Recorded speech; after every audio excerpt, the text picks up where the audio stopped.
Galachipa 10 million মানুষকে ধন্যবাদ জানাই, তারা তাদের সন্তান হিসেবে এই নির্বাচনে আমাকে সমর্থন করেছে।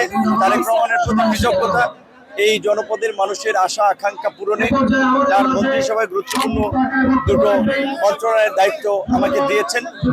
আমি যেটা নির্বাচনের পূর্বে কমিটমেন্ট করেছি, এই জনপদের উন্নয়ন, এই জনপদের মানুষের একটা রাজনৈতিক, সামাজিক, ধর্মীয় সম্প্রীতির পরিবেশ বজায় রাখা এবং একটা নতুন পরিবেশ তৈরি করা এলাকায়, যেখানে সকলে নিরাপদ থাকে, এলাকার উন্নয়ন হয়, মানুষ যেন তার অধিকার এবং মর্যাদা নিয়ে বাস করতে পারে। একদিকে যেমন মন্ত্রিসভায় থাকা সারা বাংলাদেশের একটা দায়িত্ব আমার প্রতি আছে, আবার একই সাথে নির্বাচনী এলাকার জনগণের যে চাওয়া পাওয়া প্রত্যাশা সেটি পূরণ করাটাই এখন আমার একটা প্রধান কাজ এবং সেই অনুযায়ী কাজ করতেছি। আর নানান ব্যস্ততায় কিংবা শুরুর দিকে দায়িত্বে থাকায় আসতে পারি নাই, আজকে এসেছি।